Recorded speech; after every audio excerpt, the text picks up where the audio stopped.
वाटतोय तुम्हाला पहिल्याने? पहिला खड्डे होती, आता खड्डा नाही, भरून हे आला. किती दिवसात भरलं तुमचं? हे 1.5 महिना. 1.5 महिन्यामध्ये भरलं.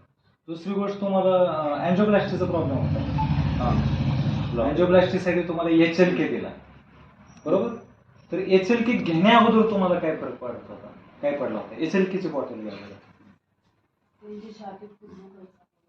छाती दुखत होतं. आता हे HLK तुम्हाला दिला आपण, कारण तुम्हाला काय झालं तर ब्लॉकेजचे प्रॉब्लेम झाले होते, बरोबर?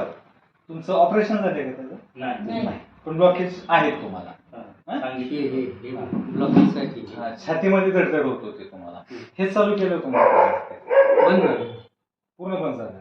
आता रिलॅक्स वाटतं. त्रास होतो.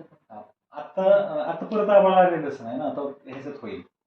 म्हणजे तुम्हाला आता कमी झालं. नाही, कमी आता झालं. पण जरी आभाळ आलं ना तर थोडा त्रास होतो. ते थोडंसं म्हणजे आता हे पण चालू आहे आणि हे पण चालू आहे. ब्लॉकेजचा प्रॉब्लेम कमी झाला आणि तुमची जखमी होईल. शुगरची लेवल काय चालू आहे आता तुमची? पहिली किती असायची? पहिली 300, 350, 250. आणि आता किती हे चालू आहे? आता 200च्या आत. 200च्या.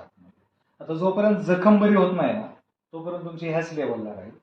जखम भरली एकदा की मग ते लेवल कमी होईल. कारण आता जे औषध घेताय तुम्ही ते पूर्ण जखम्याकडे चाललंय.